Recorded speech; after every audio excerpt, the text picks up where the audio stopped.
ቀጥለናል ውድ ተመልካቾቻችን እንግዲህ ዘራፍ ለትናንት እያልን ነው አሁንም ዘራፍ እያልን ነው በመቀጠልም አንድ ዲስኩር ወደናንተ የምናቀርብ ነው የሚሆነው ይሄንን የሚያቀርብልን ደግሞ ገዛኸኝ ድሪባ ነው የቲያትርና የጥበባት ባለሙያ ነው ወደዛ ነው መመራችሁ እንግዲህ ስለ አርበኞች ስናወራ ሁላችንም ደስ በሚል ሁኔታ ልብ የሚያሞቅ ነገር ያለን ለአርበኞች ኢትዮጵያ ከሞታቸው በላይ ናት ከህይወታቸው በላይ ናት ከፍ አድርገው ልባቸውን ነፍሳቸውን የሚሰጡላት ከዛም ቀጥሎ ድልን ነፃነትን የሚወልዱባት ከሞት ቀጥሎ ድል ነፃነት የሚወለድበት ቀን ነውና እንኳን አደረሳችሁ እንኳን አደረሰ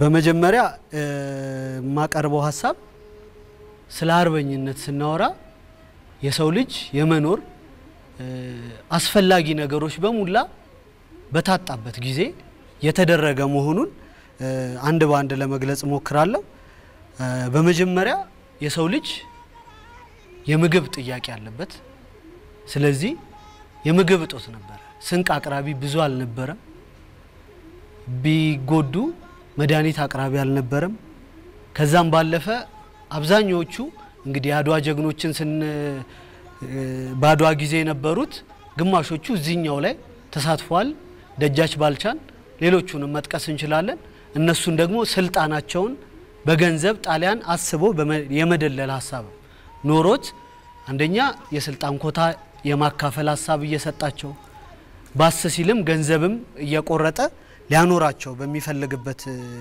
ሁናቴ ውስጥ እንቢኝ በማለት ያለፏቸውን ህይወቶች ነው የሚያሳየው ከዛም ባለፈ የኤግዚስተንስ ጥያቄ ሞት ለነሱ ከህይወት በኋላ ትገደላላችሁ በሚል ማስፈራሪያም በሚደረግባቸው ጊዜ ይሄንንም ሞት የተሻገሩ ጀግኖች ናቸው ማለት ነው ይሄንን እንዴት ስንቅ አደረጉት የሚለው እንዴ የመጀመሪያው እንግዲህ በንባብም ተጠቅሷል አቡነ ጴጥሮስ ይሄንን እንግዲህ ለህዝቡ በመስፈክ በማስተማር ለጣሊያን የገቡ ደግሞ የሃይማኖት ሰዎችንም ማስፈራሪያም ምክርም ባለመቀበል ይሄ አርበኝነት ነው ሽፍታነት የጣሊያን መግባት ነው ጣሊያኖቹ ናቸው እንጂ ለክፋት የመጡብን እንደ ሽፍታ እኛ ለአርበኝነት ለሀገራችን ነፃነት የቆመንን ይሄንን እንቢ ብትሉ ግን ይሄ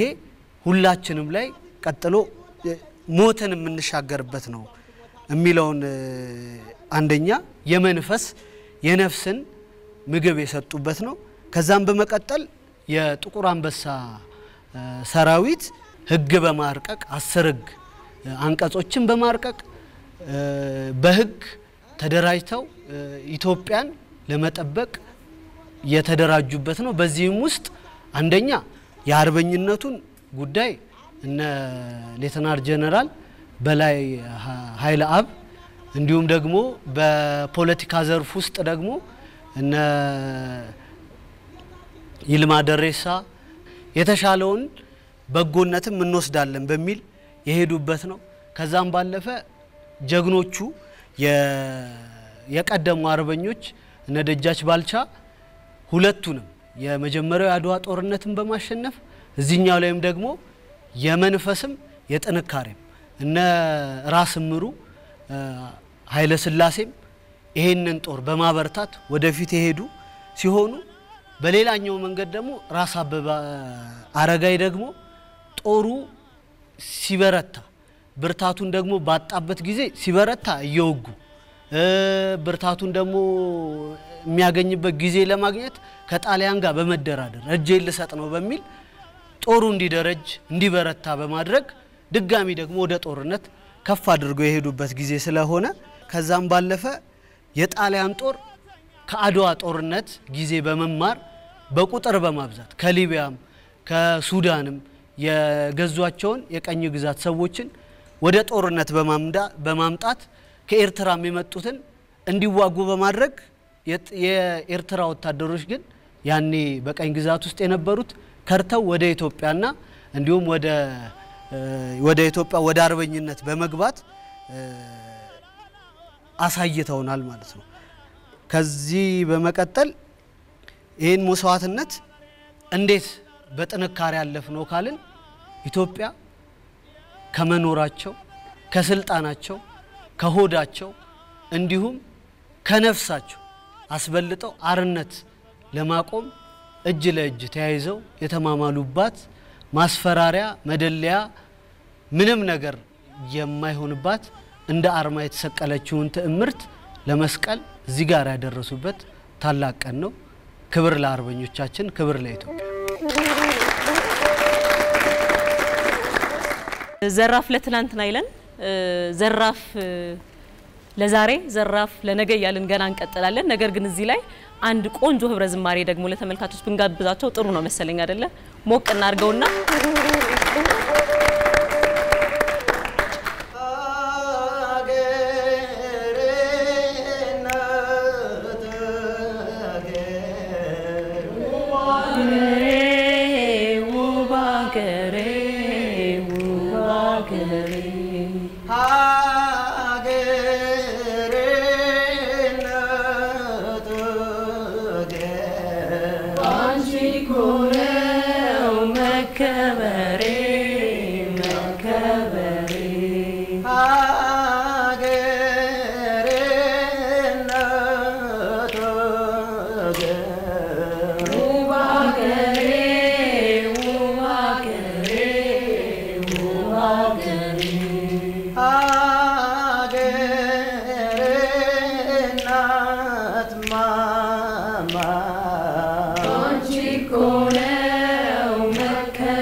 What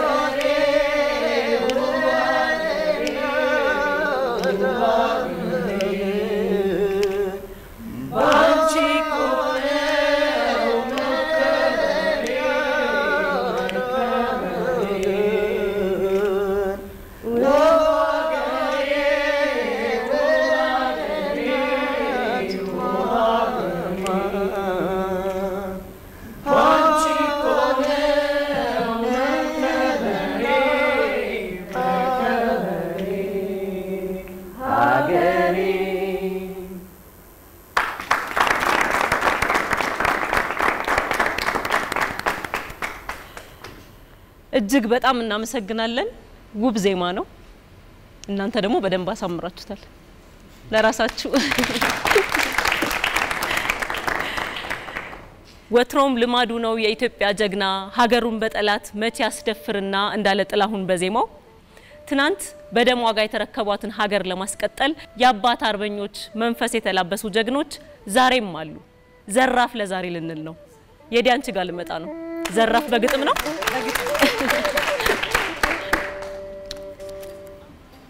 የኔ ግጥም ከባለቅኔው ሙሉጌታ ተስፋዬ አያሙሌ ብለን ብዙ ምናቃው ባለቅኔ ነው ኢትዮጵያዊነት የሚለውን ግጥሙን ነው ማቀርበላችሁ ሙሉጌታ ተስፋዬ አያሙሌ ምን ይል ነበር ይላሉ የሚያውቁት አብሮት የነበሩት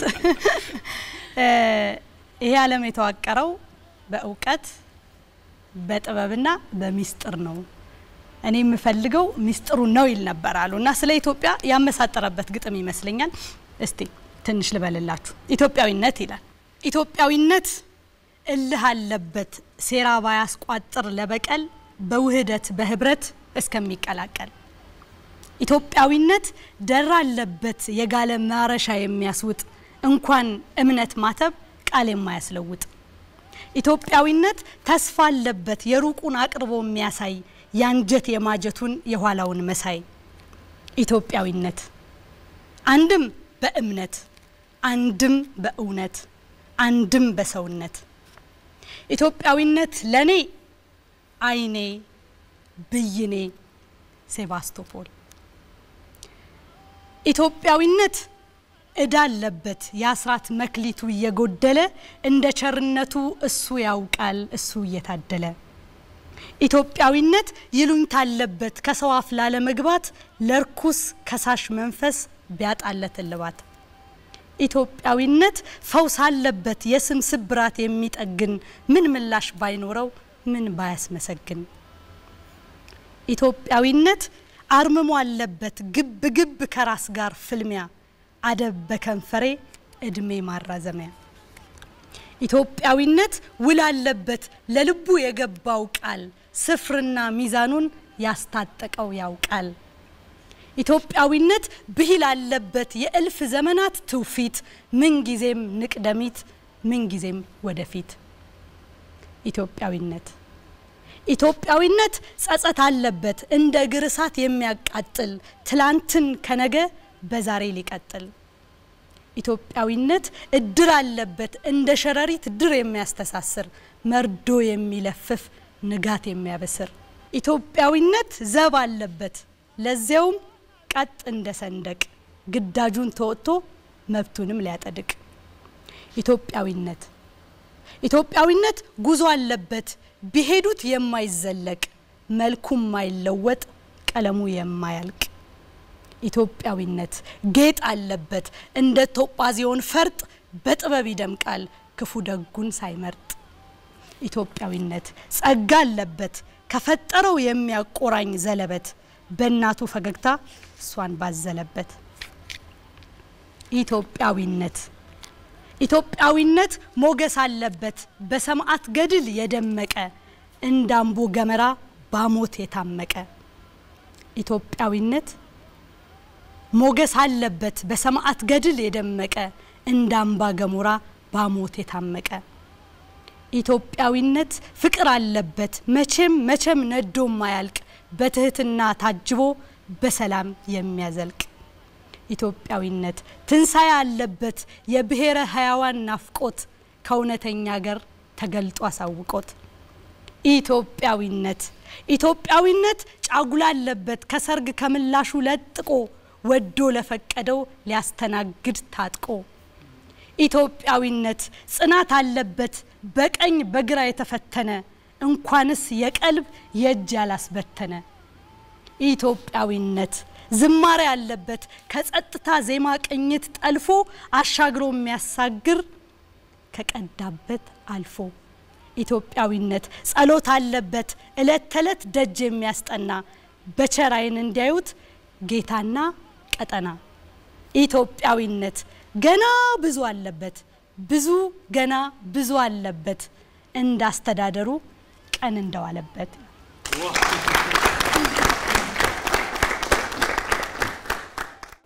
እኔ ደግሞ አሁን ቅድም ዘራፍ ለትላንት ላይ ስለነበርን ከትላንቶቹ ደራሲያን ከዮሐንስ አድማሱ ነበር አንድ ግጥም ያልኩት። አሁን ደግሞ ዘራፍ ለዛሬ ላይ ስለሆነ ከዛሬዎቹ ደራሲያንና ገጣሚያን መካከል እንዴት ናችሁ? የበወቀቱ ስዩም ግጥሞች ላይ አላችሁ?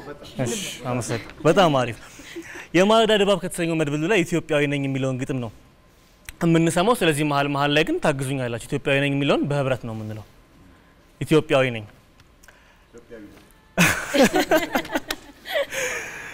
እሺ ኑሮ ቢገፋኝ የማልወድቅለት እንደ አክሱም ድንጋይ እንደ ሮሃ አለት የጊዜ ሞገድ ያላደቀቀኝ የመከራ ዶፍ ያልነቀነቀኝ ለሙሾ ሲያጩኝ ቅኔ የምቀኝ በግራ ሲሉኝ የምገኝ በቀኝ እኔ ማን ነኝ? ኢትዮጵያዊ ነኝ። ከዋርካ ባጥር ከንቧይ ጠልቄ ከፀሐይ ባንስም ከኩራዝ ልቄ ተምድረ በዳ ጅረት አፍልቄ ጥሜን የምቆርጥ በጥፊኝ ጠልቄ እኔ ማን ነኝ? ኢትዮጵያዊ ነኝ። ግትር ጠላቴን ባጭር አንካሴ ራስ ምታቴን በዳማ ከሴ ነቅዬ የምጥል ነገር በነገር የማብጠለጥል ለወዳጆቼ አደይ የምነቅል በጠላቴ ፊት ቀንድ የማበቅል ልክ እንደ ዋልያ ተራራ መራጭ ልክ እንደ አሞራ ብርንዶ ቆራጭ እኮ እኔ ማን ነኝ? እንደ መሐረብ ቤቴን ከኪሴ እንደ ንቅሳት ተስፋን በጥርሴ ይዤ የምዞር ከቦታ ቦታ በዘበኬላ የማልገታ ኢትዮጵያዊ ነኝ። አመሰግናለሁ። የሽፈራው እናት አይዞሽ አታልቅሺ የልቡን ሰርቶ ነው የሞተው ልጅሺ። የሀገሬው ሰው እንግዲህ ጀግንነት መስራትን ብቻ ሳይሆን ጀግና ማወደስንም በደንብ አድርጎ ይችልበታል። ሀብቱ ደግሞ ዛሬ ከበላይ ዘለቀ ከተሰቀለው ይሻላል ሽፈራው ሶማ የቀረው ሊለን ነው። ትግስት ሽባባው ነው የምትለው። እዚህ ላይ ያቆየናል በደንብ አድርጎ። ሙዚቃው ይከፈት ጥሩ ነው። ከ70 በፊት ፋሺስት ጣሊያን ኢትዮጵያ ላይ ባደረገው ወረራ እስከ 500,000 ኢትዮጵያውያኖች ነፍሳቸውን አጥተዋል።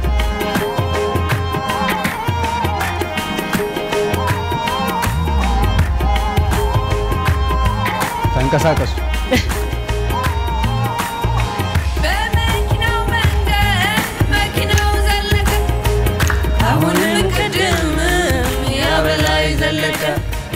ከበላይ ዘለቀ ከተሰቀለው ይሻላል ሽፈራው ሶማ የቀረው ይሻላል ሽፈራው ሶማ የቀረው ይሻላል ሽፈራው ሶማ የቀረው ይሻላል ሽፈራው ሶማ የቀረው።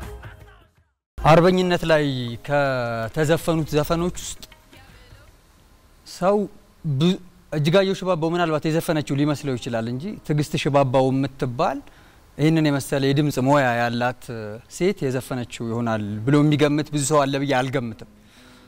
የእጅጋየሁ ሽባባው ገናና የሆነ ስም ትንሽዬ እንደሸፈናት ይሰማኛል። መሀከላችን ሰለሞን ስላለ የሙዚቃ ትልቅ የጋዜጠኝነት አርበኛነት ውስጡ ስላለ ቦሌ ቱ ሃርለም የሚለው አልበም ሶል ከወጣ 19 ዓመት ሆኖታል። እዛ አልበም ውስጥ ደግሞ ሲሰራ ቦሌንና ሃርለምን ለማገናኘት ነው ጥረት ያደረጉት። የአልበሙ መጠሪያ ቦሌ ቱ ሃርለም ነው የሚለው ማለት ነው። ኢትዮጵያውያን ደግሞ በዱሩ በገደሉ ብቻ አይደለም ትልቁን ተጋድሎ ፈጽመው የሚያውቁት ከአርበኝነቱ ጋር በተያያዘ ማለት ነው። አንደኛው ትልቁ ተጋድሎ የተፈጸመበት ቦታ ሃርለም ይባላል፣ ኒውዮርክ ይባላል ማለት ነው። እነ መላኩ በያንን የመሰሉ ሰዎች በእውቀት በሌላም ገንዘብ በማሰባሰብ እንደገና ደግሞ የኢትዮጵያ መንፈስ ደግሞ የበለጠ በጥቁሩ ማህበረሰብ ውስጥ የበለጠ ሰርጾ እንዲገኝና የሲቪል እንቅስቃሴው ፋሽስትን የማሸነፍ እንቅስቃሴው በአሜሪካ ምድር ጭምር ማሸነፍን እንዲያገኝ ጥረት የተደረገበት ቦታ ነው ማለት ነው። ስለዚህ ሃርለም የኢትዮጵያ አንደኛው ትልቅ ማዕከል ነበር ብለን እናስባለን ማለት ነው። አንድ ሁለተኛ ቦሌ የሚባለው ቦታ ነው። ቦሌ የሚባለው ቦታ ኢትዮጵያን ከዓለም የሚያገናኝ ትልቁ መስኮት ነው ማለት ነው። ሙዚቃ ከሃርለምም ሙዚቃ በቦሌም ሙዚቃ በሶማም ሙዚቃም በኦጋዴንም እጅግ አስፈላጊ ነበረች ማለት ነው። ስለዚህ ትግስት ሽባባው ከ19 ዓመት በፊት ያንን አልበም ስትሰራው ዋነኛው መዘከር የፈለገችው ነገር ትራዲሽናል የመሰለውን ፉከራ ወደ ከተማ መንገድ ወደ ዘመናዊነት መንገድ አምጥታ ማስደነስ ማስታወሻ ማስቀመጥ መዘከር ነው የፈለገችው ማለት ነው። ስለዚህ አርባን ፎክ አደረገችው ማለት ነው። ልክ አልበሙን በአጠቃላይ ስናደምጠው 13ቱን አልበም ስናደምጠው የቁራሌው ድምጽ ታደምጡበታላችሁ፣ ቦሌ ቦሌ ቦሌ የሚል ሰው ታደምጡበታላችሁ፣ ሃርለም የሚል ሰው ታደምጡበታላችሁ። በጣም ጎበዝ ከሆንን ደግሞ እኛ ሶማ ሶማ ሶማ እንላለን ማለት ነው። ደጃዝማች በላይን ፍለጋ እዛ እንድንሄድ ማለት ነው፣ ጥሩ ቦታ ስለሆነ ማለት ነው። ሶ አያበለው የሚል ዘፈን አለ ውስጡ፣ በጣም ድንቅ የሆነ ዘፈን ነው። አያበለው የሚለው ዘፈን በጣም ቀላል በሆነ በትረካ መንገድ ነው ዘፈኑን የሚከውኑት ማለት ነው። ከዛ እዛ ዘፈን ውስጥ 3 ምርጥ ኢትዮጵያውያን አሉ። 1 ትዕግስት ሽባባው አለች፣ 2 ማይኪ ሲራጅ አለ፣ 3 ታላቁ ሄኖክ ተመስገን አለ ማለት ነው። አስቡት እነዚህ ኢትዮጵያውያን ደጃዝማች በላይን እንዴት አድርገን እንዘክረው፣ እንዴት አድርገን እንግለጸው አሉ ማለት ነው። ሁሉንም ኢትዮጵያውያን ለሞት አሳልፎ ስለሰጣቸው ማለት ነው። ዋነኛው የሞቱ አምባ ደግሞ የተከናወነበት ደግሞ ቅድም የደስደስ እንዳነሳቸው የሞት መርዝ ዝናብ ዘንቦብን ነበር ማለት ነው። ስለዚህ መከራና ስቃዩ አይነት አልነበረውም። ለምሳሌ የእምሩን ሰራዊት ታስታውሳላችሁ እንዴት መከራ እንደበላ ማለት ነው። የፍቅረ ማርያምን ሰራዊት እንዴት መከራ እንደበላ ታስታውሳላችሁ። የሌሎቹም ጭምር የአባቶቻችን የነዛ የጎበዛዝቶቹ ሰራዊት እንዴት መከራ እንደበላ እናስታውሳለን ማለት ነው። ሀገሬን ብሎ የወጣው ሁሉ ማለትም ሰው እንስሳቱ ሁሉ መከራውን በልተዋል ማለት ነው። የማይናገሩት እንስሳት ጭምር ሲቪሊያንስ የሆኑት ሰዎች ጭምር ደግሞ የመከራው ተቋዳሽ ነበሩ ማለት ነው። ለምሳሌ እነ ገብረ ክርስቶስ እንኳን በምስራቅ በኩል የነበረውን እንዴት ከባድ ጊዜ እንደነበር እንኳን በታሪካቸው ውስጥ አንስተውት ያውቃሉ ማለት ነው። በዚህን ጊዜ በክፉ እነዛ 5 የክፉ ዘመናትን አመታትን ለማሸነፍ እጅግ የሚያስፈልገን ጊዜ ነበር፣ የሚያስፈልገን እሴት ነበር ማለት ነው። ያንን እሴት ፍለጋ ነው ዛሬ የምንጓዘው ማለት ነው። ያኔ በ5 አመታት ውስጥ ሀገሩን ይሰበስቡ የነበሩት እሴቶች በአጠቃላይ ማለትም ዘውዱ፣ ሃይማኖቱ እና ትልልቆቹ ሰዎች ሁሉ መከራ በሉብን ማለት ነው። ንጉሱ ወደ እንግሊዝ ተሰደዱ። እንደምታውቁት ዋነኛው የመዋጊያ መንገድ ዲፕሎማሲ ነው ብለው በማመናቸው ምክንያት ወደ እንግሊዝ ሄዱ።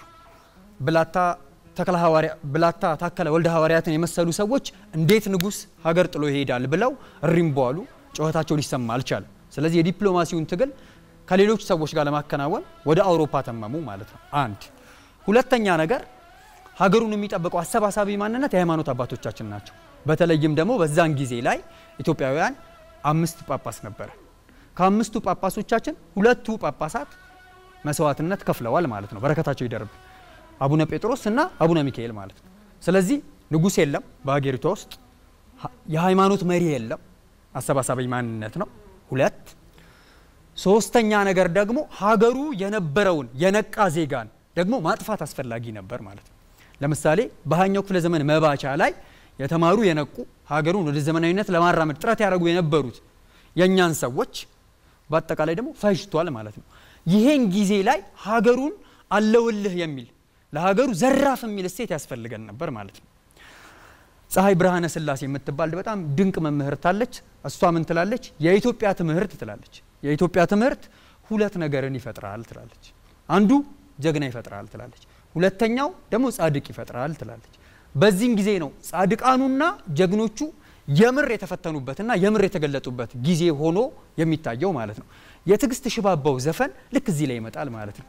ምክንያቱም የደጃዝማች በላይ ዘለቀን ታሪክ ለማውሳት ሙሉ እምነት ታሳያለች ማለት ነው። ዋነኛ የምትጠቀምበት መንገድ የተረክ መንገድ ነው። ቀለል ያለ መንገድ፣ ምንም ማወሳሰብ የለውም፣ ሰምና ወርቅ የለውም፣ ቀጥታ ነው የሚያወራው።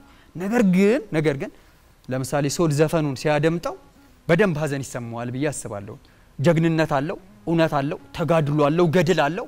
ነገር ግን የደጃዝማች በላይ ታሪክ ደግሞ ራሱን የቻለ ደግሞ በጣም ጥልቅ የሆነ ደግሞ መሪር ደግሞ ሀዘን አለው ማለት ነው። ልክ ዘፈኑን ቅድም ስንሰማው ያወዛውዛል፣ እግር ያንቀሳቅሳል፣ አካኪ ዘራፍ ያስበላል፣ በውስጣችን ደም እንዲንተከተክ ያደርጋል። ነገር ግን ያን ያህልም ደግሞ ከባድ የሆነ ደግሞ የሀዘን ስሜት ደግሞ አለው ማለት ነው። እሷ እንደዚህ ትላለች። ለምሳሌ የጠይም ሸበላ በለው አምጥለው አንድ ላይ እንላለን። የጠይም ሸበላ በለው ቁመናው ዘንጣፋ ዝናር ተሸክሞ ይላል ደፋ ቀና ወገኑን ጠባቂ አገር አስከባሪ ያለች ተረኳን ትቀጥላለች ማለት ነው። እዚህ ላይ እንምጣ። ኢትዮጵያዊ ትምህርት ዋነኛው ሰጥቶት የሚያውቀው ነገር ጀግና ይፈጥራል፣ ጻድቅ ይፈጥራል ብለው ትልልቆቹ አስተምረውናል። አሁን በላይ ከነማን ወገን ነው ጥያቄው በላይ ለምሳሌ ክተት ሲታወጅ እንደምታውቁት የወሰለትክ ወዮልህ ተብሎ ያውቃል አንዴ አይደለም ተብሎ የሚያውቀው በጣም ብዙ ጊዜ ነው ተብሎ የሚያውቀው ለምሳሌ በጣም ገና ነው የሆኑትን እናንሳ የ1888 ያድዋል በኋላ የ1928 ወስልተ የቀረህ ዋ ተብሏል ስለዚህ መወስለት አይቻልም ማለት ነው ጀግንነቱ እንዴት ይፈጠራል ብለን በመናስበት በኢትዮጵያ የትምህርት ስርዓት ውስጥ ጀግንነት እንዴት ነው ወደ ማህበረሰቡ የሚጋባው እንዴት ነው ለሴቱ የሚደርሰው እንዴት ነው ለወንዱ የሚደርሰው የሚለውን ሐሳብ እንይበት የኢትዮጵያ ትምህርት ዋነኛው ነገር ጠላት ሲመጣ አጥቂ ሲመጣ ፍትህን የሚነጥቅ ሰው ሲመጣ ማህበረሰብህን ወንዱ ሴቷ ማህበረሰቡን የመጠበቅ ግዴታ አለበት ኮቨናንት ነው ማለት ነው የማህበረሰብ ቃል ኪዳን ነው ማለት ነው ያንን ቃል ኪዳን ለመወጣት ነው እነ ደጃዝማች በላይ ዱሩን ቤት ያሉበት ዋነኛው ምክንያት ማለት ነው ለምሳሌ የጎጃም መሬት በመርዝ ጋዙ መከራውን በልቷል ሰው መከራውን በልቷል እታች ደቡብ ያለው መከራውን በልቷል እነ እምሩ ለምሳሌ ጦርነቱን ሲያከናውኑ ከሽሬ እስከ ወለጋ ድረስ ነው ገጥመው የሚያውቁት ርቀቱን እንኳን ሲያስቡት ከጫፍ ከሽሬ ከኖርዙ ከሰሜኑ እስከ እታች ወለጋ ድረስ ነው ጦርነቱን ገጥመው የሚያውቁት ማለት ነው እነ ታከለ ወልደ ሐዋርያ ከአዲስ አበባ ዙሪያ ገጥመው ነው ሀገሩን የሚያውቁት ማለት ነው ስለዚህ የመሃሉን ሀገር ደግሞ ማለትም አንደኛው የጎጃሙን ሌላኛው የወሎውን ሌላኛው የሸዋውን ኤሪያ ደግሞ እነ ደጃዝማች በላይ ዘለቀ ደግሞ ትልቁን የሆነ ገድል ፈጽመውበታል ማለት ነው ለምሳሌ በላይ ምን አደረገ እናስታውስ ለምሳሌ በላይ አባቱ በሞት ቅጣት የተቀጡ ናቸው በአደባባይ የተሰቀሉ ናቸው መተኮስ ያቃል ጋሻ እንዴት መጠቀም እንዳለበት ያቃል በቅሎ እንዴት መጋለብ እንዳለበት ያቃል ማለት ነው ፈረስ እንዴት መግራት እንዳለበት በደንብ አድርጎ ያቃል ማለት ነው ስለዚህ የክፉ ቀን ሲመጣ ፋሽስትን ልኩን ለማስገባት በቂ የሆነ ዝግጅት የባህል ዝግጅት ነበረው ማለት ነው ስለዚህ የሸፈተው በላይ እንብየው ያለው በላይ ዘራፍ ያለው በላይ ማህበረሰቡ የሰጠውን ዕውቀት ተጠቅሞ ማንነቱን ማሳየት ችሏል ማለት ነው ለምሳሌ እነ በላይ አንደኛው አድርገው የሚያውቁት ነገር ከደራ ከሸዋ ማለት ነው ከደራ እስከ ቦረና ድረስ ትልቅ የሆነ የአርበኝነት ተጋድሎ አከናውነዋል ለምሳሌ እንዴት ነበር ያከናውኑ የነበረው ለምሳሌ ቴክኒኩ ምን ነበር ለምሳሌ ሶስቱን መላዎች እንጥቀስ አንድ የደረቅ ጦር የሚባል ነበራቸው ለምሳሌ አንድ ሁለተኛ ከማናንሽ የሚባል ጦር ነበራቸው የከማናንሽዎቹ ልጆች ልክ እንደ አዲሶቹ ልጆች ልክ እንደነዛ በእድሜ አነስ ያሉ ናቸው ከ12 አመት እስከ 15 አመት ያሉ ናቸው ሌላ ደግሞ የሰላይ ቡድን ደግሞ ነበራቸው ስለዚህ እነዚህን ኃይሎች ይተቀሙና ዋነኛው ጦር ገጣሚ ኃይል ነው ለምሳሌ የሚተቀመው ቴክኒክ አንደኛው ሂት ኤንድ ራን ነው ታጠቀዋለህ ከዛ እንደገና ታፈገፍጋለህ ማለት ነው ሌላኛው ደግሞ ማደን ነው ማፈን ነው አምቡሽ ይሉታል ቴክኒኩን ማለት ነው ስለዚህ ጣሊያን በ8 ወራት ውስጥ አዲስ አበባ ቢገባም ሸዋን ጅማን ትግራይን ጎንደርን ማስተዳደር አልቻለም ስለዚህ ዋነኛውን ተጋድሎ ያደረጉት እነዛ 200,000 እና 300,000 ስማቸው ከማይታወቁት ውስጥ የሆኑት አርበኞች ነው ማለት ነው ገናና ስም ከነበራቸው ግን አንደኛው ደጃዝማች በላይ ዘለቀ ነበር ማለት ነው ለምሳሌ ደጃዝማች በላይ ዘለቀ እስከ መጨረሻው ጊዜ ውስጥ ማለት ነው እስከ መጨረሻው ጊዜ ውስጥ ወደ 40,000 ሰራዊት ያህል መገንባት ችሎ ነበር ማለት ነው መገንባት በቻለበት ሰዓት ውስጥ በ5 አመት ውስጥ 23 ያህል ትልልቅ ጦርነቶችን አከናውነዋል ማለት ነው የማድፈት ጦርነቶች አይደለም አጥቅቶ የመሸሽ ጦርነቶች አይደለም ወይንም ደግሞ የውስጥ አርበኞቹን ተጠቅሞ መረጃዎችን ማግኘት አይደለም ትልልቅ የሚባሉ ጦርነቶችን ማከናወን ችሏል ማለት ነው በዛ ደግሞ ከባባድ የሚባሉ ገድሎችን ድል አይደለም ገድሎችን ማከናወን ችሏል ማለት ነው እነዛ ትንሽዬ ወታደሮች ከማናንሽዎች የሚባሉት ማለት ነው ታዳጊዎቹ ልጆች ደግሞ የትልልቆቹን ጦረኞች የሚተኩ ሆነው እንዲዘጋጁ ያደርጋሉ ማለት ነው ስለዚህ ፋሽስት 240,000 ሰራዊት ይዞ እንደገና ደግሞ ባንዳውን አስካሪዎቹንም ባንዳዎቹንም ጭምር በደንብ አድርጎ በመምታት ልካቸውን በማሳየት ትልቅ ገድል ፈጽመዋል ማለት ነው ስለዚህ ሶማን ቢቸናን ደራን ቦረናን ከደጃዝማች በላይ ዘለቀ ገድል ጋር ታሪክ ጋር አብረን ማንሳት እንችላለን ማለት ነው ስለዚህ ገናና ስም ካላቸው ውስጥ አንደኛው ስለሆነ ነው ማለት ነው ትግስት ሽባባው የእጅጋየሁ ሽባባው እህት ምን ብላ ታወድሰዋለች እንዲህ ትለዋለች ማለት ነው እንደምታውቁት የኛ ሀገር አንደኛው የፍቅር ደጅ የሆነው ጀግንነት ነው ጀግና የሆነ ሰው ይወደዳል ይከበራል ጥሩ ሚስት ያገኛል እንደምታውቁት ይቀኝለታል እንደምታውቁት ነው ትግስት ሽባባው የዛሬ 19 አመት እንደዚህ ብላው ነበር የሀገሬ ልጅ ነው ባለጎራዴው የፈረሱን ጭራ እየነሰነሰ ቦረና ቦረና ቦረና ደረሰ የኔ ዓለም ሳመኛ ደረሃን ሳልነካው ገላሃን ትለዋለች ማለት ነው። ስለዚህ ሀገሩ እንደምታውቁት ጀግና የሚወድ ነው። ለጀግና መወድስ ይቀርባል፣ ገድል ይነገራል። እሱም ደግሞ ፉከራ ያቃል፣ ሽለላ ያቃል። ስለዚህ ስሙ በወርቅ መዝገብ ላይ ብቻ ሳይሆን ህይወቱ ካለፈ ጭምር በኋላ ይሄን ያህል የሚወደድ የሚፈቀር ሆኖ ይገለጻል ማለት ነው። የደጃዝማች በላይ ዘለቀ በጣም አንደኛው የሚያሳዝነው ነገር ፋሽስትን ድል አደረግን በ5 ዓመት ውስጥ የአርበኝነቱ ታሪክ ተጽፎም ተነግሮም የሚያልቅ አይደለም። ትልቅ እውነት ስለሆነ ማለት ነው። ምክንያቱም ከ600 ሺህ በላይ ሰራዊት አሸነፈህ አዲስ ታሪክ ነው ለዓለም አደባባይ የሰራው ማለት ነው።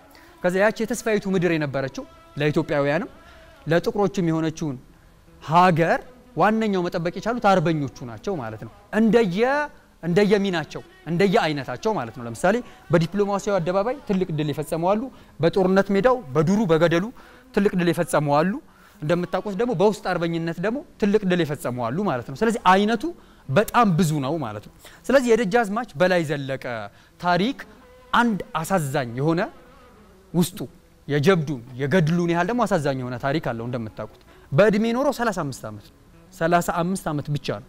በኋላ ላይ ፋሽስትን ካሸነፈም በኋላ አንደኛው ከባዱ ትግል የነበረው ድህረ ድል ማለት ነው ፖስት ቪክትሪ በአርበኞቹና በባንዳዎቹ መካከል የነበረው ጣጣ ነው ማለት ነው። በላይ የሚገባውን ያህል የአርበኝነቱን ያህል የገድሉን ያህል የእውነቱን ያህል ክብር ከዛ ደግሞ የሚፈልገውን ያህል ደግሞ ማዕረግ ባለማግኘቱ ምክንያት ደግሞ ኩርፊያ ነበረው ማለት ነው። ይሄንን ተጠቅመው ጠላቶቹ ደግሞ ለመሃል ሀገር መንግስት ደግሞ ማሳበቅን ተጠቅመው መከራ ብልተውታል ማለት ነው። ሶማ ድል የፈጸመባትን ያህል ምድር ብትሆንም ፋሽስትን ያንበረከከበት ምድር ብትሆንም ደግሞ ያቺ ደግሞ አሳዛኝ ታሪኩ ደግሞ የተጻፈባት ቦታ ነች ማለት ነው። እንደምታውቁት ለመሃል ሀገር መንግስት አይገዛም ብለው ሹክ ያሉት ሰዎች ተቀባይነት አግኝተው ትልቁን አርበኛ ማወደስ ማክበር እልል ማለት ሲገባል በአደባባይ ሰቅለ ነው ቅጣት ተፈጽሞበት ትግስት ሽባባው የዘፈነችው ማለት ካንተ ይልቅ ሶማ የቀረው ይሻላል ተብሎ እስኪታዘንለት ድረስ ደርሷል ማለት ነው። ስለዚህ በጣም የሚያሳዝነው አሳዛኙ የሆነው የዘፈኑ ክፍል የትግስት ሽባባው አሳዛኙ የሆነው ክፍል አርበኛ ነው፣ ጀግና ነው፣ ገድል የፈጸመ ነው፣ ፋሽስትን ልኩን ያሳየ ነው። ነገር ግን ደግሞ በሀገር ላይ ደግሞ በወገን ላይ ደግሞ የሚገባውን ደግሞ ክብር ሳያገኝ ደግሞ በአደባባይ ተሰቅሎ ደግሞ በቅጣት ሞቷል ማለት ነው። የሱ ቅጣት የአባቱን ቅጣት መስሎ ታሪኩ ተፈጽሟል ማለት ነው። ስለዚህ የበላይ ታሪክ የምስራች ታሪክ የገድል ታሪክ ብቻ አይደለም ያለው ማለት ነው። ውስጡ ደግሞ የሀዘን ታሪክ አለው ማለት ነው። የትግስት ሽባባው አያበለው ለዚህ ዘመን ደግሞ ምን አለው ብለን ማሰብ ደግሞ እጅግ አስፈላጊ ነገር ይመስለኛል። ለምሳሌ አለቃ አስረሴኔ ሰው የሚሉት ሐሳብ ነበረ። ፋሽስት ተሸንፏል፣ ነገር ግን የፋሽስት ፖለቲካ አልተሸነፈም የሚሉት ሐሳብ ነበራቸው። የፋሽስት ፖለቲካ ዋነኛው መስመሩ በወንድማማቾች መካከል ሆማ መፍጠር፣ ገደል መፍጠር፣ ከዛ ደግሞ የጋራ የሚባለውን እሴት ደግሞ ማውደም ላይ የተመሰረተ ነው። ስለዚህ የአዲሱ ዘመን አርበኝነት ደግሞ ሆማ ሊፈጠርበት የሚፈለገውን ወንድማማችነታችንን እንደገና ድልድይ በመገንባት ከዛ ደግሞ የታሪክ የባህል ውርሳችንን እንደገና ደግሞ በማነሳሳት ለበጎ እሴት እና ለዛሬና ለነገ በሚተርፍ መንገድ መስራት ይጠበቅብናል ማለት ነው። ያኔ የአባቴ እናቶቻችንን የታሪክ ገድል ወደ አዲስ ዘመን ገድል ለማሸጋገር እድል እናገኛለን ማለት ነው። ስለዚህ የትግስት ሽባባው አያበለውን በአዲስ የአርበኝነት መንፈስ መስራት ይጠበቅብናል። ስለዚህ አርበኞቻችንን በህይወትኛ እንደዚህ ሊቪንግ በህይወት እንድንኖር ያደረጉን ትልቅ አበርክቶ ስላላቸው መንፈሳቸው በዚህኛው ትውልድ ላይ አብሮ ይደርብን እንላለን። እናመሰግናለን። ትናንት በደምና ባጥንት ዋጋ ተከፍሏል። ዛሬም ሀገር እንድትጸና ዋጋ ሊከፈል ግድ ብሏል። ነገን ደግሞ ጉልበታቸውን፣ ዕውቀታቸውን፣ ሙያቸውን፣ እድሜያቸውን በማይሰስቱ ሀገር ከዘመናዊነት ወደ ኋላ አትቀርም ባሉ አርበኞች ይቀጥላል። ዘራፍ ለነገ።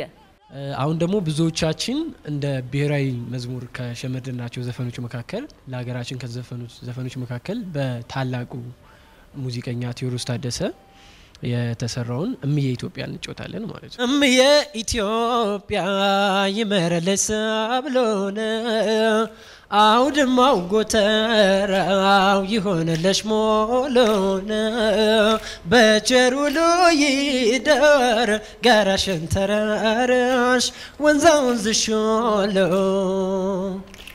የመስከር አካሌ ጉያሽ ያደረጀው የእናትነት ጣዕምሽ ውለታሽ ያበጀው በማጀትሽ ወተት በጤፍሽ እንጀራ በማር በወለላሽ በጓሮሽ እንኮራን ብድር አለብኝ ልክፈልና ልኩራ ክብርሽ ከፍ ይበል ከሰላምሽ ጋራ የወለደኝ መርሽ በቸር ይደር ያሳደገኝ ቀይሽ በቸር ይደር ወንዝና ጅረትሽ በቸር ይደር ጫካውና ደንሽ በቸር ይደር አውድማና ማሳ በቸር ይደር በቸር ይደር በቸር ይደር በቸር ይደር ዙሪያው በቸር ይደር ያደግንበት ሀገር በቸር ይደር ዙሪያው በቸር ይደር ያደግንበት በቸር ይደር ዙሪያው በቸር ይደር ያደግኩበት ሰፈር። ትናንት በደምና ባጥንት ዋጋ ተከፍሏል። ዛሬም ሀገር እንድትጸና ዋጋ ሊከፈል ግድ ብሏል። ነገም ሀገር ከዘመን ስልጣኔ ወደ ኋላ እንዳትቀር ለሀገራቸው ዕውቀታቸውን፣ ገንዘባቸውን፣ ጉልበታቸውን በማይሰስቱ የመጪው ዘመን አርበኞች ዘራፍ ለነገ ይቀጥላል። በመካከላችን ዳንኤል ጌታቸው ይገኛል። የጉዞ ቴክኖሎጂ መስራት የኢኖቬሽን ሮቦቲክስና ሜታቦልስ ባለሙያ ነው። ከዩኒቨርሲቲም ጀምሮ በእነዚህ ዙሪያ በርካታ ስራዎችን ሰርቷል። እንደዚሁም ደግሞ ዘ ስቶሪ ኦፍ ቢሃይንድ አድዋ ቨርቹዋል ሪያሊቲ በመስራት ታሪክን ከትውልዱ ጋር በደንብ እንዲዋሃድ በማድረግ ትልቅ ስራን የሰራ ባለሙያ ነው። እዚህ መካከላችን ይገኛል። እሱ የሚለን ጥቂት ነገር ይኖራል። ወደዛ መራቸዋለሁ። ስለ አርበኝነት የተወሰነ ነገር ብል ደስ ይለኛል። በዲጂታል ዓለም ብዙዎቻችን አሁን ላይ የገባን ነው። አርበኛ ማለት ለአንድ እንግዲህ ወይ ለጠላትም ኃይል የሚዋጋ ወይም ለሀገር የሚዋደቅ ሰው ብለን ብናስብ የአንድ የሀገር ዜጋ ብለን ብናስብ እስካሁን ባለን ልምምድ ይሄንን የምናውቀው ጦርነቶች ሲካሄዱ፣ ድንበሮች ሲደፈሩ፣ ሃይማኖቶች ሲደፈሩ ለእንደነዚህ የምንጠቀመው ነው። ለኛ ምናልባት ዘግይተን የደረስን ይመስለኛል። ግን ከረጅም አመታት የጦርነት የፊዚካል መሳሪያ ይዞ የጦር መሳሪያ ይዞ ካለው ውጊያ በኋላ በጣም ሳናቀው እያጠቃን ያለ ደግሞ የዲጂታል ጦርነት አለ። ይሄን መፋለም የሚችሉ ደግሞ ልክ ለጦሩ የጦር ሰራዊት እንደሚባለው የዲጂታል ደግሞ ሰራዊት የሚፈልግ ሙያ አለ፣ የቴክኖሎጂ ሙያ እንዳጠቃላይ። ይሄ ሙያ በጣም ብዙ የተለያዩ የቴክኖሎጂ ተመራማሪዎች፣ ሪሰርቸሮች፣ ፕሮግራመሮች፣ የኤቲካል ሃከሮች በጣም ብዙ ሰዎች ናቸው። ያው ሲጠሩ የቴክኖሎጂ ባለሙያዎች ተብሎ ስለሚታይ እነዚህ የዲጂታል አርሚ ወይም ዲጂታል አርበኞች ይባላሉ ማለት ነው። አንድ ሀገር የራሱ የሆነ የዲጂታል አርሚ የዲጂታል ወይም አርበኛ ምንለው አይነት ፓትሪዮት የሆነ ማንነት ያለው ሰው ከሌለ ሀገር ይደፈራል። ያንን ደግሞ ለማስከበር የሚችል እውቀት፣ የሚችል ፋይናንስ፣ የሚችል የፖሊሲ ስርዓት ይፈልጋል።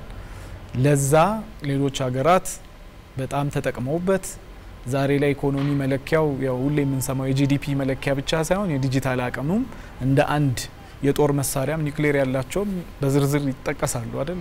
የዲጂታሉንም አቅም የያዙ ሀገራት ዛሬ ላይ ፉክክር ላይ ናቸው ማለት ነው። ከዛ ውስጥ በጣም በቅርበት ሁላችሁ ተጠቀሙታላችሁ ብዬ ማስበው የአርቲፊሻል ኢንተለጀንስ ወይም የሰው ሰራሽ ልህቀት ትልቅ መነጋገሪያ የሆነበት ዘመን ላይ ነን አሁን። በተለይ ከ3 አመት ወዲህ በጣም ብዙ በየቀኑ ማለት ይቻላል አዳዲስ ስራዎች አለማት ላይ ይለቀቃሉ። እኛ የሰሚ ተመልካች ብቻ ሆነን ምናልፍበት ዘመን ከሆነ ተሸናፊ ነን ማለት ነው። ሶ ያንን ደግሞ እኛም ያስፈልገናል፣ እኛም አቅሙ አለን፣ ይሄንን ሰራዊት መምራት አለብን የሚሉ ደግሞ ሰዎች ከታች ጀምሮ ከትምህርት ጀምሮ ከልጅነትም በዩኒቨርሲቲም በራሳቸውን አቅማቸውን ማሳደግ የሚችሉበትን እይታ መፍጠር አለብን። እንደ ሀገርም እሱን ማሰብ አለብን ማለት ነው። ምን ይጎዳናል? በብዛት በተገኘውባቸው መድረኮች ቻይናን እንደ ምሳሌ አነሳለሁ። ከብዙ ማለት በማንችለው በጣም ጥቂት አመታት ውስጥ ነው ለውጥን ሊያሳዩ የቻሉት በዚህ በዲጂታሉ ዓለም። እንደ ኢትዮጵያ ላለ በጣም በራሱ ቋንቋ፣ በራሱ ቁጥር፣ በራሱ ፊደል የተደራጀ ሀገር ግን ደግሞ ከዲጂታሉ ዓለም ደግሞ በጣም የራቀ በተለይ ባይነሪ ሲስተምስ ለኮምፒውተር ስርዓት በጣም ትልቅ መነሻ የሆነ ታሪክ ባለቤት የሆነ ሀገር ነው ያለን።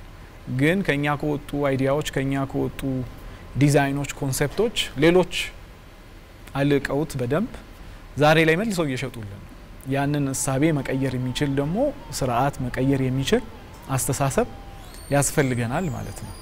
ከዛ ውስጥ ለምሳሌ በትንሹ አንድ ምሳሌ ባነሳ የቻይና መተየቢያ ወይም ኪቦርድ የምንለው በቋንቋቸው የመቀየር ስርዓት አንድ ስትራቴጂ ነበር፣ በራስ ቋንቋ የመጠቀም ማለት ነው።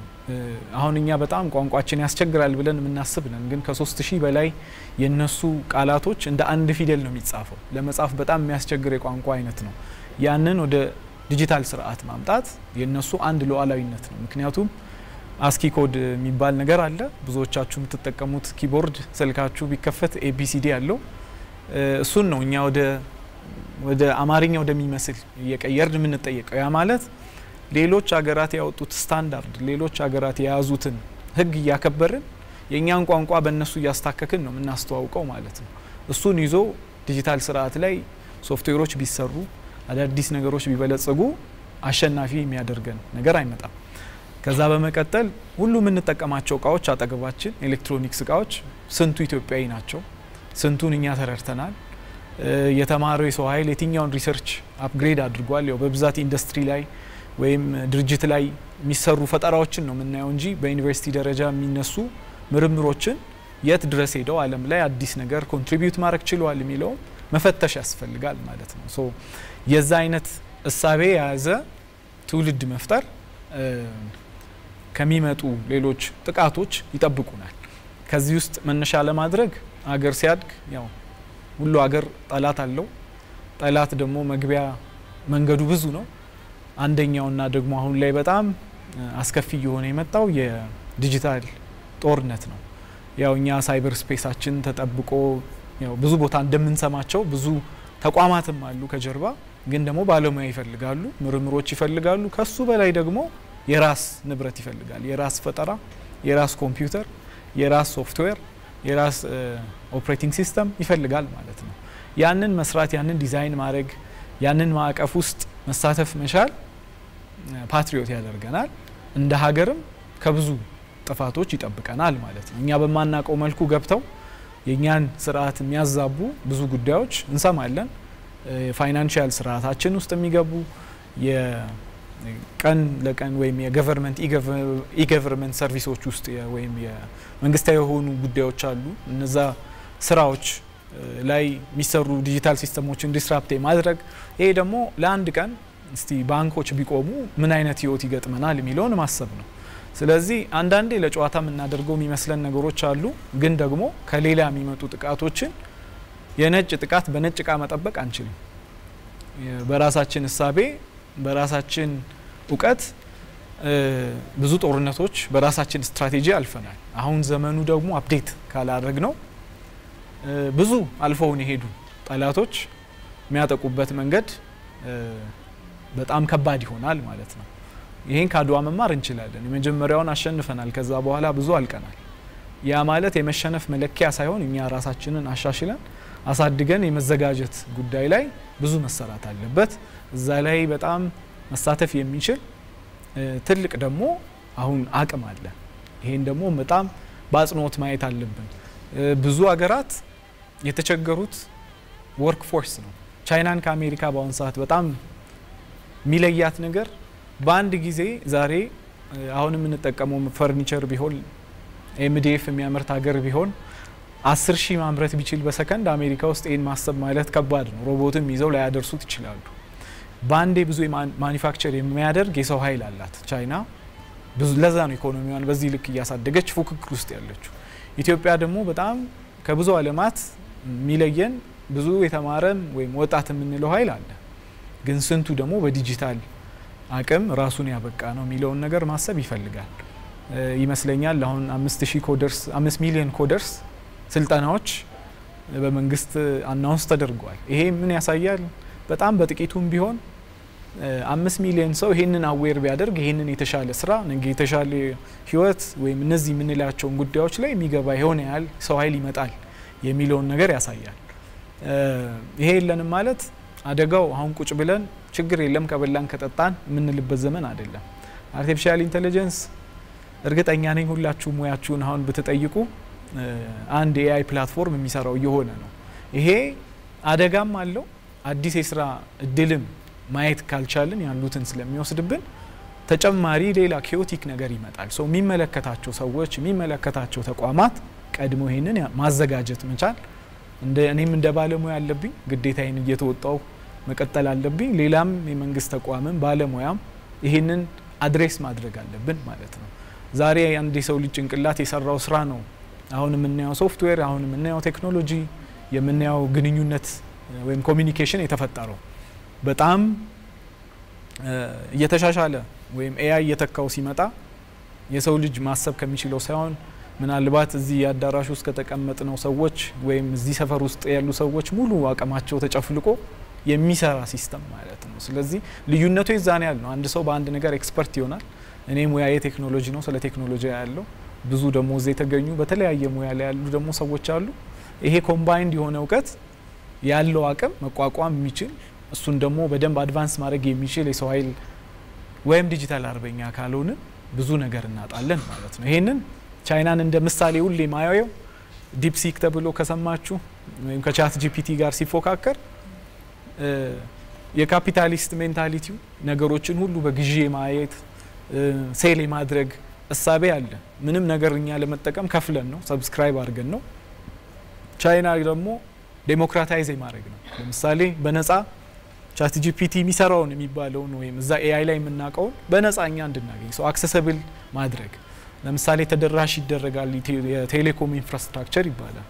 ምክንያቱም አንድ ሰው ኢንተርኔት እንዲጠቀም ኔትወርክ አካባቢው ላይ መኖር አለበት። ሰው በየገጠሩ መግባት አለበት። ያኔ ዲጂታል ነገር ስርዓት አዘመን ነው ማለት እንችላለን። ስለዚህ አንደኛ አረዳዳችን ለቴክኖሎጂ የምንሰጠው ቦታ ከሌላ ደግሞ በተለየ ተለያዩ ሀገራት ላይ የሚለቀቁ ነገሮችን መጠቀም ብቻውን የቴክኖሎጂ አቅም አለን አያስብልም። ወይም በግዢ የማመን ችግር አለብን ብዬ አምናለሁ። እኛ ኢትዮጵያውያን ብዙ ነገር ኢምፖርት እናደርጋለን። ብዙ ቴክኖሎጂ እቃዎች ከውጪ እናመጣለን። አንድ የዲጂታል አርበኛ የሰው ቦታ ላይ የሰው መሳሪያ ይዞ የሰው ሀገር ላይ ሆኖ ስለ ሀገሩ አይፎክርም። በሀገሩ ላይ ሆኖ የሀገሩ ነገርን በደንብ አድቫንስ እያደረገ እያስተማረ እያበቃ መሄድ የሚያዋጋ ማለት ነው አይደለ? ሊድ የሚያደርግ የሚመራ ማለት ነው። ያንን ደግሞ መሆን የምንችለው እዚህ ቦታ ላይ እኛን ሆነን ነው። እኛ ደግሞ በቂ ነገር አለን፣ ግን የሚፈልገው ትንሽ አንዳንዴ ኮንፊውዝ የሆንበት ቦታዎች ላይ ተነጋግሮ ተግባብቶ የራስ ፕላን ይዞ መሄድ ያስፈልገናል ማለት ነው። ያ እንደ ሀገር ብዙዎችን ቀይሯል። እኛንም ወደ ምንፈልገው የመሮጫ ትራክ ይከተናል። ይህንን ይመስላል። ዘራፍ ለነገ እያልን ነው። አሁን ደግሞ በመካከላችን በተለይ በኮዲንግ ሀገራቸውን ለማስጠራት ጥንቅቅ አድርገው ትምህርታቸውን እየተማሩ በርትተው በርካታ የፈጠራ ስራዎችን እየሰሩ ያሉ ታዳጊዎች ይገኛሉ። እነሱ ደግሞ ራሳቸውን ያስተዋውቁንና የሰሩትን ነገር በጥቂቱ ይነግሩናል። ወደዛ እመራቸዋለሁኝ። ከታናሽ ልጀምር። ማን ነው ታናሽ? እሺ፣ እድሉ ስለተሰጠኝ አመሰግናለሁ። ስሜ አማኑኤል ሰለሞን ይባላል። የ6ኛ ክፍል ተማሪ ነኝ እና ይህን እድል በማግኘቴ አመሰግናለሁ።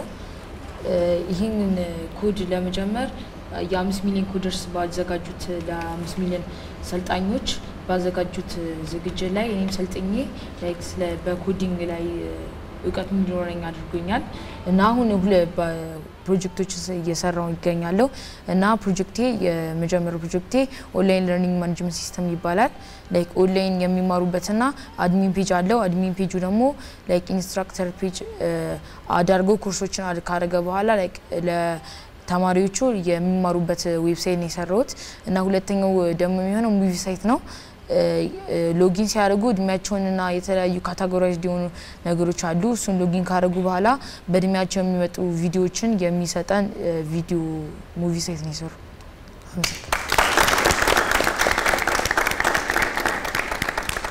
እንቀጥል በመጀመሪያ ድል ስለሰጠኝ አመሰግናለሁ እንኳን አደረሳችሁ እንኳን አደረሰን እንኳን አብሮ አደረሰን ስሜ አርናስ ሰለሞን ይባላል የ8ኛ ክፍል ተማሪ ነኝ እና በዘርፌ ደግሞ ዴቨሎፐር ኦር ፕሮግራመር ነኝ እና ኮዲንግ ኦር ዴቨሎፕመንት ለመጀመሪያ አነሳሳኝ 5 ሚሊዮን ኮደርስ ላይ ቅድም ዳንኤል እንደጠቀሰው በ5 ሚሊዮን ኮደርስ ላይ በተዘጋጀው ዝግጅት ላይ የተለያዩ ኮርሶችን ወስደን በዛ እንድንበቃ አድርጎናል የተለያዩ ደግሞ ሰርቲፊኬቶችን አግኝተናል እና አሁን ላይ ቢዚ ዳርግ እየሰራቸው ያሉት ሁለት ፕሮጀክቶች አሉ የመጀመሪያው ለርኒንግ ማኔጅመንት ሲስተም አፕሊኬሽን ነው ይሄ አፕሊኬሽን ለመስራት ሁለት አይነት ነገሮችን ቤዝ አድርጌ ወይም ደግሞ አስቤ ለኢትዮጵያ በሚለው አይዲያ ነው የሰራሁት የመጀመሪያው ላንጉዌጅ ሲስተም አለው ይሄ ላንጉዌጅ ሲስተም ሶስት አይነት የኢትዮጵያ ቋንቋዎችን ይጠቀማል አፋን ኦሮሞ አማርኛና ትግረኛ አሉት በውጪ ደግሞ ፍሬንችና እንግሊዘኛን ይጠቀማል እና ደግሞ አሁን የውጪ ዌብሳይቶች አሉ ኮርስ የሚሰጡ እነዛ ደግሞ በውጪ ፔመንት ነው እንጂ በኢትዮጵያ ፔመንት የላቸውም እኔ ደግሞ ምንድነው ያረኩት ቴሌብር ዳሽን ባንክ ኢትዮጵያ ንግድ ባንክ አቢሲኒያና የተለያዩ ባንኮችን ሲስተም ይጠቀምና ያንን ሲስተም ተጠቅሞ እንዲከፍሉና ኮርሶችን እንዲያዩ ለማድረግ ነው ሁለተኛው ጆብ ፕላትፎርም ነው ይሄ ጆብ ፕላትፎርም ኦንላይን የሆኑ ጆብ የሚወጡበት ነው እንዴት ማለት ለምሳሌ አሁን የተለያዩ ጆቦች ይለጠፋሉ ሰው በፀሐይ ከመንከራተት ወር በተለያዩ ኦንላይን ላይ እያንዳንዱ ነገር ሲቪ ያስገባል ስለራሱ ሁሉንም ኢንፎርሜሽን ያስገባና እሱን ከሞላ በኋላ ኦንላይን የሆነ ቪዲዮ ቻቲንግ አለው እዛው መምጣት ሳይጠበቅባቸው ከኤምፕሎይ እና ኤምፕሎየሩ ተገናኝተው ማውራት የሚችሉበት ሲስተም ነው የሰራሁት አመሰግናለሁ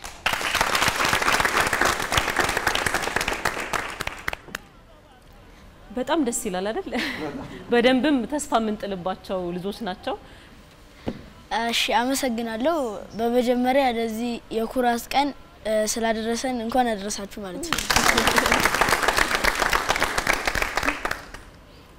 ስሜ ዮሴፍ ጌታቸው ይባላል 13 አመቴ ነው ይሄን እድል ስላገኘው አመሰግናለሁ የ7ኛ ክፍል ተማሪ ነኝ እንደ ጓደኞቼ በ5 ሚሊዮን ኮደርስ ኢኒሺዬቲቭ በዩናይትድ አረብ ኤምሬትስ እንዲሁም ደግሞ በኢትዮጵያ መንግስት በመተባበር ከዩዳሲቲ ጋር ባዘጋጁልን ፍሪ ኮርስ ኮዲንግ ኤአይ እንዲሁም ዳታ ሳይንስ እና አፕሊኬሽን ዴቨሎፕመንት ኮርሶች ላይ ባገኘዋቸው እውቀቶች የተለያዩ የፈጠራ ስራዎችን እየሰራው ገኛለሁ ከነዛም በተጨማሪ ደግሞ እኔ በግሌ የኢቲካል ሃኪንግን ወይም ደግሞ ይሄ ማለት ሀገራችን አሁንም የሳይበር አርሚ ያስፈልጋታል ምክንያቱም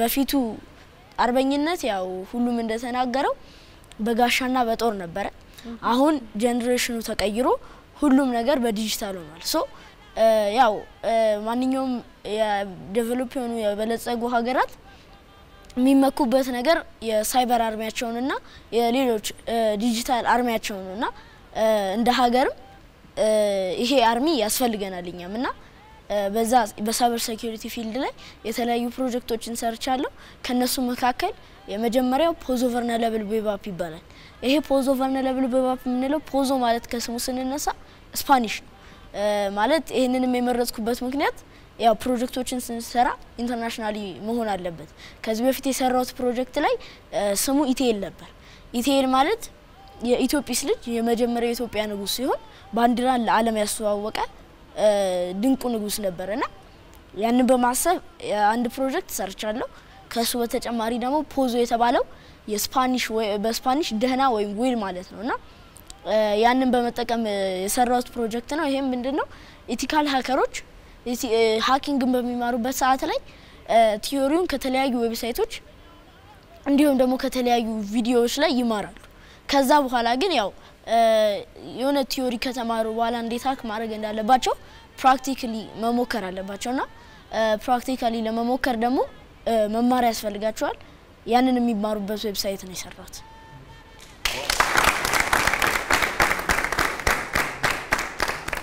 ከዚህ ገለጻ ተነስቶ ለጥያቄ የተነሳሳው ማን ነው? መጀመሪያ ናሆም ነበረኝ ጥያቄ አሁን ግን ጠፋብኝ። በጣም ደስ ይላል ማዕከላችን መገኘታቸውና እንኳን ደህና መጣችሁ። እኔ መጠየቅ የምፈልገው ጥያቄ ምንድነው አሁን ጆሲ ነካክቶታል 678 ነው ክፍላችሁ አይደል? አሪፍ ነው እሱም ራሱና አሁን በተለያየ አጋጣሚ እንግዲህ ስለ አርበኝነት ሲነሳ ሰምታችኋል። አርበኝነት በሁሉም በራሱ ትንታኔ ሲተነትነው ነበር የመሰለው ዴፊኒሽንም አለ አይደል ፓትሪዮቲዝም። አሁን ግን ይሄ ትንታኔ ለዛሬ ነው እንበልና የዛሬ 20 ዓመት እናንተ በዚህ ቦታ ብትሆኑ በተለይ በራዋ ቦታ ብትሆኑና ብታስተዋውቁ አርበኝነት በእናንተ ዘመን ምን ይመስል ይመስላችኋል? ትንሽ አሁን ጆሲ ነካክቶታል ግን በደንብ አድርጋችሁ በቃ በእናንተ ጄኔሬሽን አርበኝነት ደግሞ ምን አይነት መልክ የሚይዝ ይመስላችኋል? አትገባበዙ ትሄዳላችሁ። ቅድም ጓደኛዬ ሲፍ እንዳለው አንድ ሀገር ላይክ ወደፊት አሁን ላይ ኤአይ ላይ ስፔሻሊስት እያደረጉ ነው ዓለማችን ላይ ያሉት ሁሉም ሀገሮች እና ወደፊት ላይክ 20 ዓመት ላይሆን ይችላል 10 ዓመትም ሊሆን ይችላል በቅርቡ ዓመታት ብቻ አጠቃላይ ያለው ቴክኖሎጂ በኤአይ ቤዝ እና ሮቦት ቤዝድ ሊሆን ይችላል። ያ ሲሆን ደግሞ ላይክ ሰው መድከም አይጠበቅበትም። ለምሳሌ አሁን እዚህ ጋር ሰው ነው እያቀረበ ያለው ወይም ደግሞ ጋዜጠኛ ነው የግድ መሆን በሮቦት መተካት እንችላለን። ሁላችንም ስራ አጥል ያደርገን ነው እና በሮቦት መተካት ላይክ መድከም አይጠበቅብንም። ድካም ይመጣል። ያንን ደግሞ በሮቦቶች ተክተን ሮቦቶች ያንን ስራ እንዲሰሩ ማድረግ እንችላለን። ስራ ሰው ኤምፕሎይመንት ላይሆን ይችላል በሮቦቶች ሊተካ ይችላል እና አጠቃላይ የዓለማችን ህይወት ኤአይ ቤዝድ ሊሆን ይችላል ብዬ ነው የምገምተው። ጥያቄ ግን ወደ አንተ ልምጣና ለምሳሌ አሁን ትላንትና ላይ አርበኝነት ማለት በአካል ጦር ሜዳ ተገኝቶ ጠላትን በጦርና በጋሻ ወይንም ባለው መሳሪያ ማሸነፍ ነው። ዛሬ አርበኝነት ሁሉም በተሰማራበት ዘርፍ ስኬታማ ሆኖ መገኘት ሊሆን ይችላል። ነገ በእናንተ ጊዜ አርበኝነት ምን ይመስላል? ሀገራችን በሳይበር ሴኩሪቲ ላይ ነው በአብዛኛው ጊዜ ቤዝድ የሚያደርገው ወደፊት ማለት ነው። ስለዚህ ላይክ በኢቲካል ሃኪንግ ሊሆን ይችላል የሌሎች ሀገሮች የኛን ሀገሮች ሊያጠቁ ይችላሉ በሳይበር ሴኩሪቲ ዙሪያ ማለት ነው። ላይክ በዛ ዙሪያ ደግሞ ሳይበር ሴኩሪቲ የሰለጠኑ ተማሪዎች መኖር አለባቸው። ያው ከዚህም በፊት ፋሺስት ኢጣሊያን በ1888 መተዋል። ከዛ በኋላ ደግሞ በአፄ ኃይለ ሥላሴም ጊዜ መተዋል።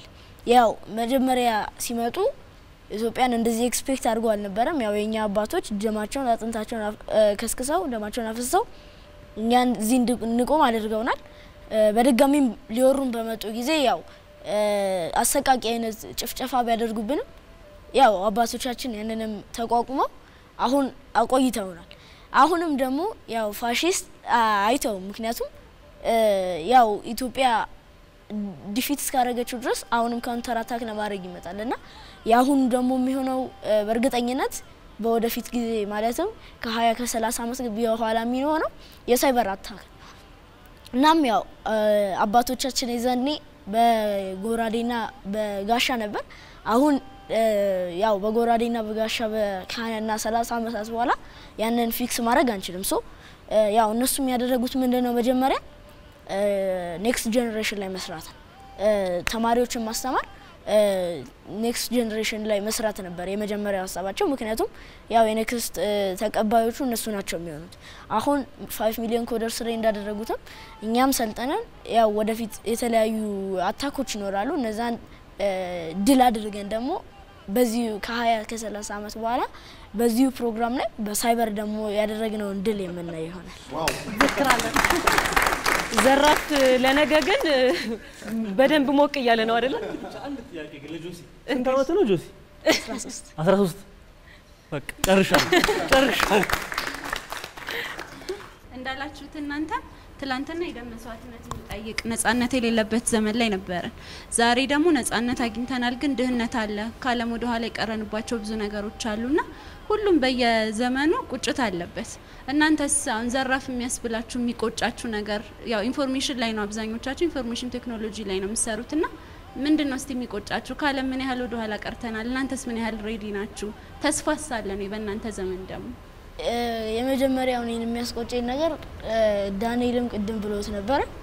የመጀመሪያው ነገር ምንድነው ሲምፕሊ ስንጀምር እኔም ከጓደኞቼ ጋር ሰበራ የማየው ነገር ነውና ቴሌግራም ላይ ወይ ኖርማል ቻት በምናደርግበት ሰዓት ላይ ምንድነው የሚጠቀሙት አማርኛ ነው የምንግባባበት ቋንቋ ግን ደግሞ አማርኛው በእንግሊዘኛ ነው የምንጽፈው ያ የሆነበት ምክንያት ያው ማለት ሰው ላይ አይፈረድም ምክንያቱም በኢትዮጵያ የተሰራ ማንኛውም አይነት ኪቦርድ የለም ፕላስ ደግሞ በኢትዮጵያ የተሰራ ማንኛውም አይነት ቻት አፕ የለም ማለት አንደር ዴቨሎፕመንት ያሉ አሉ ግን እንደነ ቴሌግራም የሚፎካከር አይነት ቻት አፕ አልሰራንም እና ያው አልገዙንም እንላለን በጦርነት አልተገዛንም ግን ደግሞ ያው ብዙ ነገሮች ላይ ማለት በማህበረሰቡ ደረጃ አማርኛ ወይም ግዕዝ የሚችል ሰው ሳይሆን እንግሊዘኛ የሚችል ሰው ነው አፕሩቭ የሚደረገውና ያን ነገር ለማስተካከል እንደ ማህበረሰብ በአጠቃላይ ይሄ ከውጪ ሀገር የሚመጡ ነገሮችን ለመቀነስ ማለት ፒሲዎችንም የምንጠቀማቸው ፒሲዎች ከውጪ ሀገር የተሰሩ ናቸውና ወደፊት ጦርነት ቢከፈትብን እንኳን እንዴት ነው አሁን ራሳቸው ጸላት በሰራው እቃ እኛ ልንዋጋ መልሰን የምንችለው ስለዛ አሁን እኛም እኔ ቢስተካከል ብናስተካክለው ብዬ የምቆጭበት ነገር ከውጪ የምናመጣው ነገር አስቀርተን ራሳችን እዚሁ መስራትና እንዲሁም ደግሞ ግሎባላይዜሽን ብለው የሚያመጡብን ብዙ ነገሮች አሉና ህዝቡም ደግሞ ያንን እየተቀበለ ያለውና ያ ግሎባላይዜሽን ሳይሆን ያው እኛን ኮንትሮል ለማድረግ የሚሰሩ ነገሮች ናቸውና ያንን ለማስተካከልና ብዙዎቹን ውጪ ላይ ያሉ ነገሮችን ከመጠቀም በመቆጠብ ራሳችን ለመስራት ለማበልጸግ መሞከር ነው ያለብን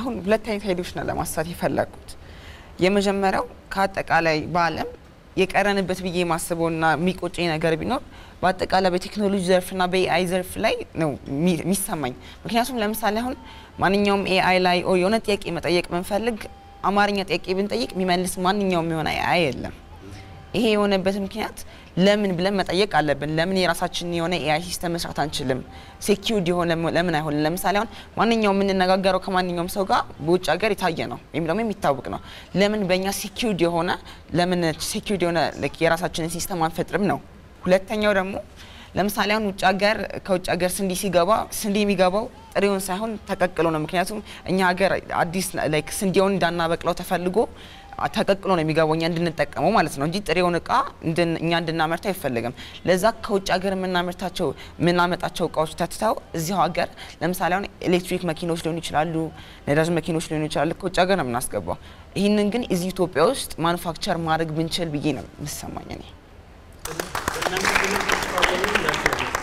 እሺ እኔ ደግሞ ማስበው ላይክ በኤአይ ቤዝድ በሆነ በቴክኖሎጂ ዘርፍ የሰለጠነ ሰው አለመኖርም አንዱ ምክንያት ሊሆን ይችላል ላይክ ከ100% የዓለም ህዝብ በአፍሪካ ማለት ነው በኢትዮጵያ ከሚገኙ ቢያንስ ኤአይ ቤዝድ በጣም የሰለጠነ ሰው ቢኖር 40% ነው ከ100% ስለዚህ ቀንና ሌሊት ላይክ የሌሎች ሀገሮች ምንም ጧትና ሌሊት ሳይሉ ነው የሚሰሩት ላይክ ሀገራችን እንዴት ማበልጸግ አለብን የሚሉት ነገሮች ቀንና ሌሊት ምንም ሳይደክሙ ነው የሚሰሩት ግን እዚህ ኢትዮጵያ ግን ላይክ በቃ አንድ ስራ ከሰሩ በኋላ በቃ ይሄን በኋላ እንሰራዋለን ብለው የሚያስቀምጡት ነገር አለ ይሄ ደግሞ ኋላ ቀርነት ነው እንጂ ወደፊት የሚያሳድገን ነገር አይደለም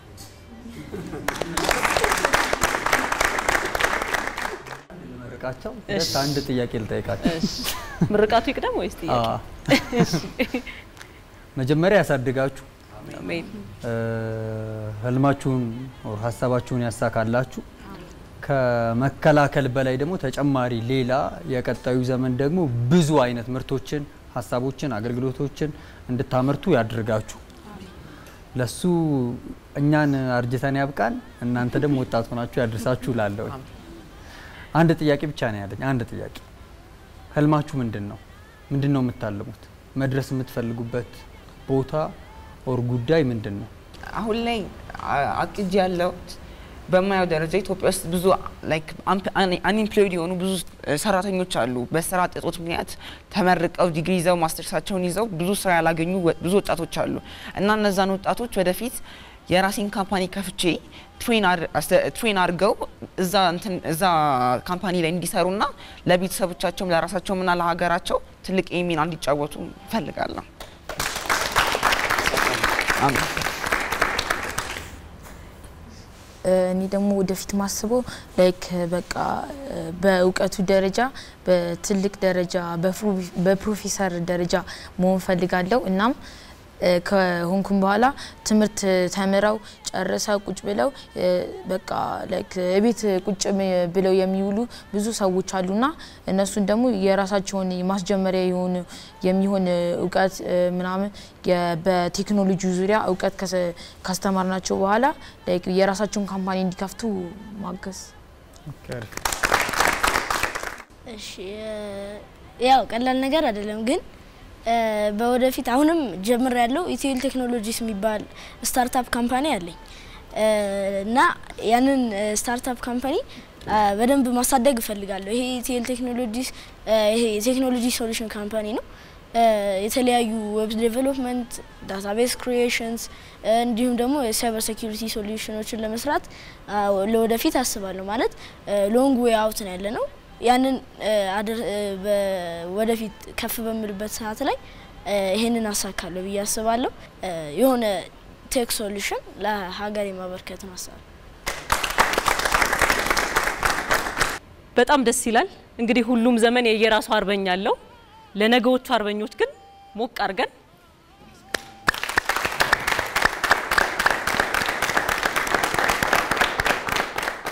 አርበኞቻችንን የዘከርንበት ልዩ ዝግጅታችን ይሄንን ይመስል ነበረ። ክብር በደምና ባጥንታቸው አንገታችንን ቀና አድርገን በነጻነት እንድንቆም ላደረጉ ጀግኖች አርበኞቻችን ይሁን። ክብር ይስጥልን።